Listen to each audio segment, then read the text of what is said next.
Emmanuel Macron's sidekick Clement Beaune has floated the idea of a European army, suggesting defense as the great European project for the years to come, and tipping France to play a leading role. The French president has been a vocal advocate of Europe having its own defense force in recent years, and his position was underlined by Minister for Europe Mr. Beaune during an interview with French broadcaster CNews. In remarks which are likely to raise eyebrows in the new administration of Joe Biden, Mr. Beaune appeared to take a swipe at the new U.S. president and questioned the USA's commitment to Europe, while highlighting the threat posed by Vladimir Putin's Russia and Xi Jinping's China. Mr. Beaune said, "The Americans want to do less for European defense, the French want to do more for European defense. I think that's the big European project for the years to come." Quote, "Our European partners are close to this path. Mr. Macron's support for a European army has been well documented. In 2018, during an event to commemorate the centenary of the World War I armistice, he stressed the need for a true, European army, while insisting Europe could no longer rely on the U.S., then led by Donald Trump, who was defeated by Mr. Biden in November. Mr. Macron said, "I want to build a real security dialogue with Russia, which is a country I respect, a European country, but we must have a Europe that can defend itself on its own without relying only on the United States." With reference to cybersecurity, Mr. Macron went further, suggesting the U.S. could potentially be a hostile actor. He added, "We have to protect ourselves with respect to China, Russia and even the United States of America."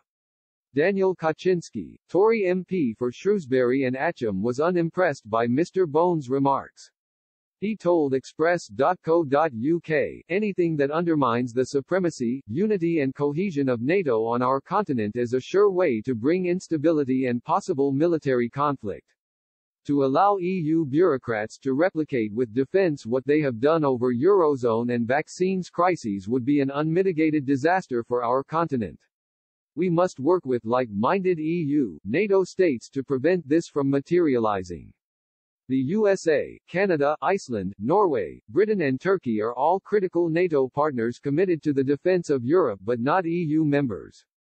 We must not allow these countries to be pushed away by the bungling EU bureaucrats from our common defense, as these countries and their populations have no interest in working with this artificial past its sell-by-date supranational state."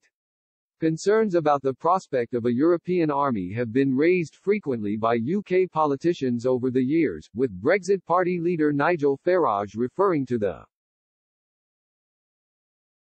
possibility on a number of occasions during the 2015 general election campaign. Speaking last month, Ben Habib, a former Brexit Party MEP, highlighted a little-known aspect of the trade deal between the UK and the EU, which commits Britain to pay almost £290 million a year into the bloc's European Defence Fund, which he sees as paying the way for a military force.